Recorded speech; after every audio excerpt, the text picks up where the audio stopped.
Le Dafresh Morning, c'est 104.5 tonnes de bonne humeur. Tous les matins sur Urban FM.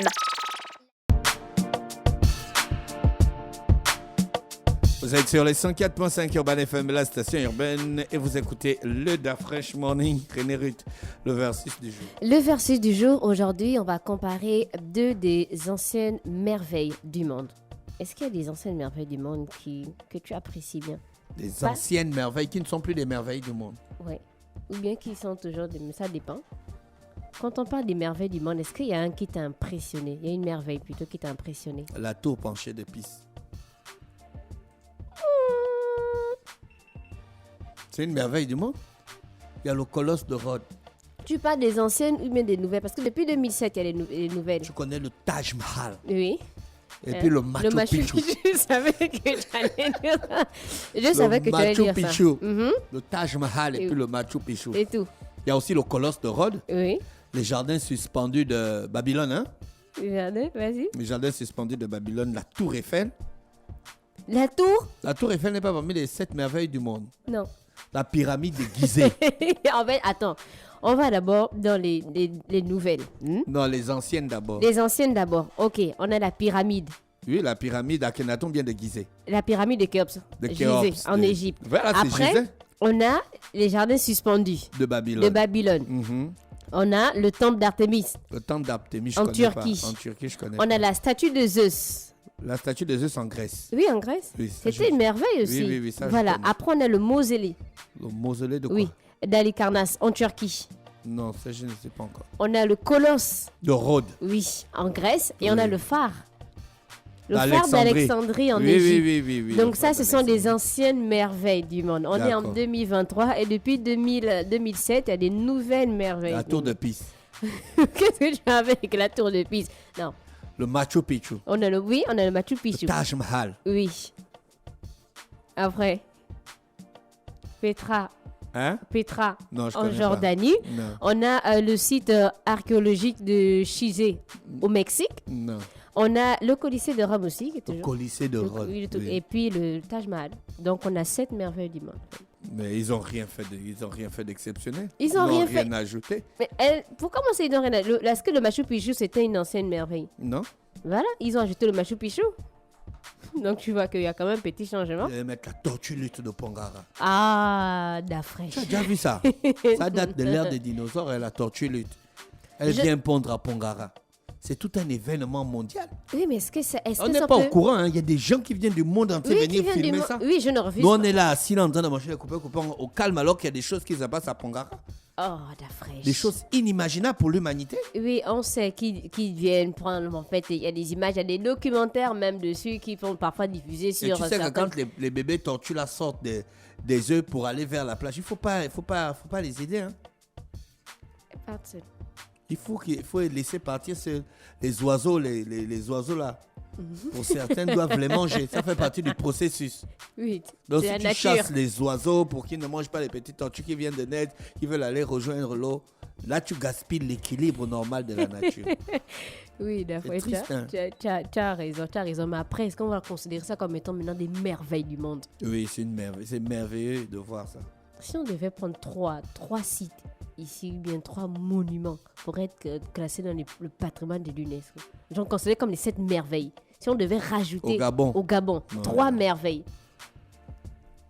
Dafresh, si on devait rajouter Mais 3 j'en sais rien merveilles. parce que les gars qui explorent les richesses, les richesses archéologiques de notre pays, c'est pas les Gabonais. Ben, Tu vois, quand tu vas vers Ndjolé, là, mhm. il y a un grand tournant là où ils ont. Non, élagué. non, Et puis il y a une grotte. je ne connais pas. Il y a une grotte là. Hein. J'avais emmené le drone jusque là-bas. Bah, après, je suis pas rentré avec le drone. Oui, Mais il y a une grotte et puis il y a de l'eau et puis de l'autre côté, il y a une grotte. oui. Combien de gens t'ont parlé de ça?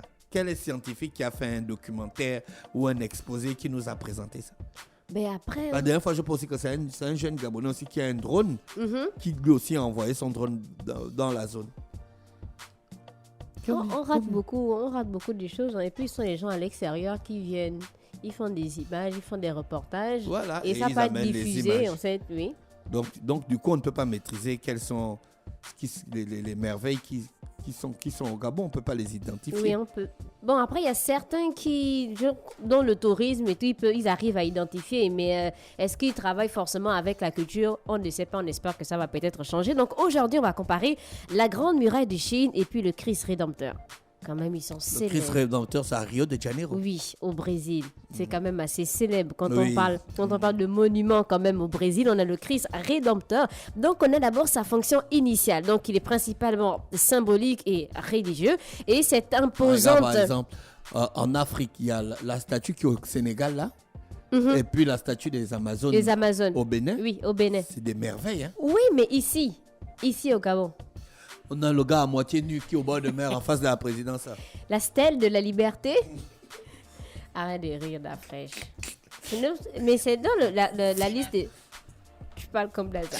C'est dans la liste des monuments, en fait, gabonais. Ah bon? Oui, c'est dans la liste des monuments. Si quand tu prends le ministère de la Culture, ils te donnent une liste, en fait. Bon, après, ils n'ont pas vraiment l'histoire même. Mais bon, donc le Christ Rédempteur, cette imposante statue représente Jésus-Christ avec les bras ouverts, symbolisant l'amour et la miséricorde divine. Donc, elle est considérée comme un symbole du christianisme et un lieu de pèlerinage aussi pour les fidèles. Et on a la Grande Muraille de Chine, donc qui est basée, bien sûr, en Chine. Donc, la fonction initiale de la Grande Muraille de Chine était de servir de système défensif pour protéger l'Empire chinois des invasions et aussi des incursions des peuples nomades du Nord. Donc, elle avait pour objectif de maintenir la sécurité et la stabilité de l'Empire. La Grande Muraille a été construite et renforcée au fil des siècles par différentes dynasties chinoises avec des sections ajoutées et rénovées à différentes époques. Et la semaine passée, il y a un couple de Chinois, en fait, ils ont créé un passage, ils ont carrément cassé la grande muraille.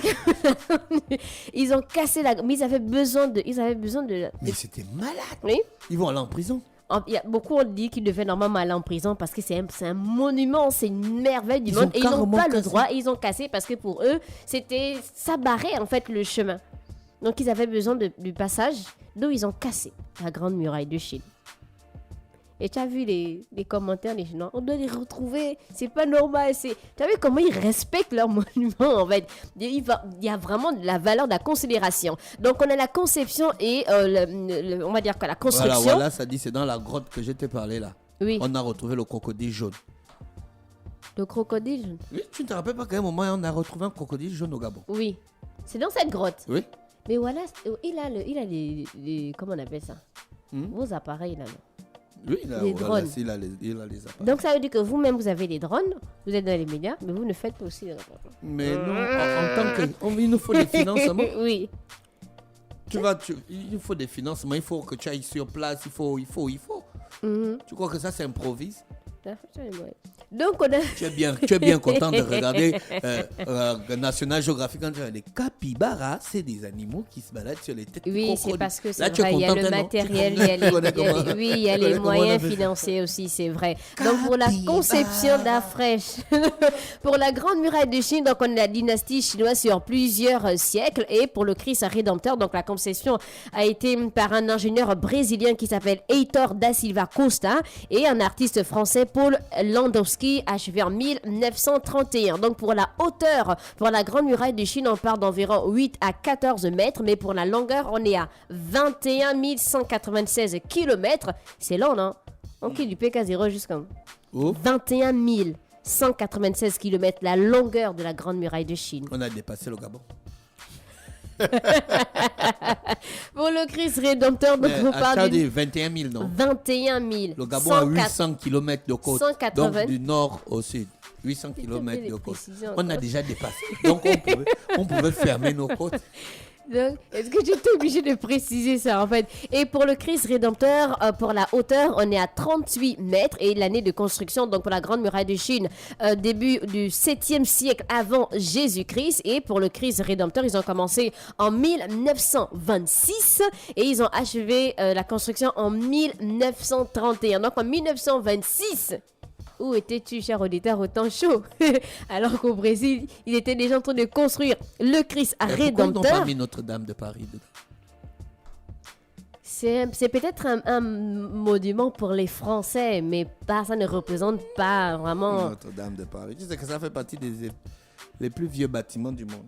Oui, mais est-ce que c'est une merveille du monde? Est-ce que c'est une merveille du monde? Parce qu'on peut avoir des monuments dans notre pays, mais qui n'ont pas de valeur ajoutée pour d'autres. C'est toi qui vois. Ah. Moi, je vais te dire quoi. Qui suis-je? Donc la Grande Muraille de Chine, un statut de l'UNESCO, donc merveille du monde depuis 1987, et le Christ Rédempteur fait partie de l'UNESCO, sinon le statut d'un statut depuis 2012 seulement. Donc visiteurs annuels pour la Grande Muraille de Chine, on est à environ 10 millions de visiteurs par an, et le Christ Rédempteur seulement 2 millions de visiteurs par an. Donc on a le symbole culturel et religieux, donc pour la Grande Muraille de Chine, symbole de l'histoire chinoise, de la force et de la résilience, et le Christ Rédempteur, symbole du christianisme et de la culture brésilienne. Donc pour la signification actuelle, on a pour la Grande Muraille de Chine le touristique, culturel, historique, et pour le Christ Rédempteur, touristique, religieux, symbole de la paix et aussi d'accueil. Pour la Grande Muraille de Chine, Christ Rédempteur, quelle est pour toi la plus belle merveille du monde, ou bien ce qui symbolise le mieux chaque pays? Si tu devais visiter un seul. Entre le Christ Rédempteur et la Grande Muraille de Chine. Non, je vais aller voir la Grande Muraille de Chine. C'est exceptionnel, c'est le seul monument de la Terre qu'on voit depuis la Lune. Ah oui, c'est vrai. C'était le verset du jour.